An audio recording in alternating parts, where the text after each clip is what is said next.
दोस्तों ये है कबीर नंढड़ो जो स्कूल भी पढ़ंदो आहे पर लॉकडाउन की वजह से सब्जी वगैरह खपाए तो वीचारो वेठो आहे।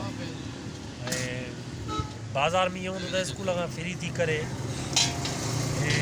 शॉपर वगैरह खपाईंदो। ईअं शॉपर वगैरह घणा पैसा कमाईंदे?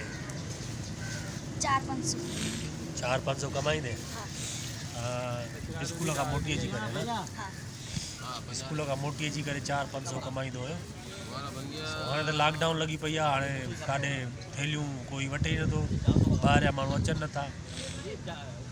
हींअर वेठो आहे सब्जी खपाए थो। कल्ह छा हलायो हुई? कल्ह शरबत हलायो? कल्ह शरबत खपायो। घणा ॾियारी घणी कढी? 400-500 निकिरी। महिनती आहे तमामु घणो ऐं वांदो न वेंदो आहे। हिते किराए जो घरु अथसि। किरायो घणो भरींदा जॻह जो? 9,000 हिकिड़ो कमरो? ऐं कमाइण वारा 2 ॼणा? मतिलबु कमाइण वारनि में तूं बि आहीं शामिल? नंढड़ो आहे कमाए थो, वाल साहब बि उहो बि कमाईंदो न, मज़ूरी कंदो हूंदो? मज़ूरी कंदो आहे ऐं कमाइण वारा 2 आहिनि। ॿाहिरि केतिरा? 3 ॿाहिरि। सही आहे, माना हिकिड़े कमरे में सभु रहो।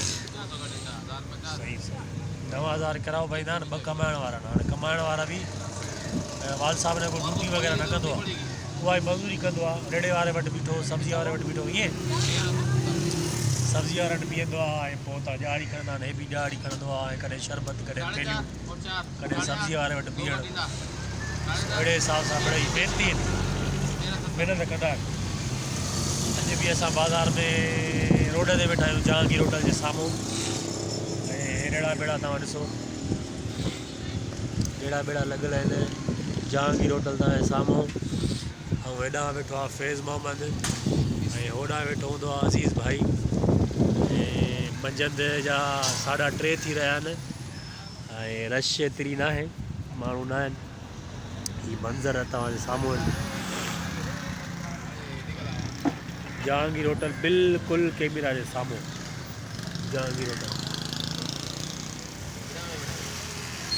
वेठा आहियूं, हवा बवा लॻे थी, कचहरी कयूं था। बहरहाल जेको पढ़ियो न ऐं तालीम न हासिलु कयईं, स्कूल न वियो, उनजी मंज़िल हीअ ई आहे, रेड़ो, मज़ूरी, सब्ज़ी।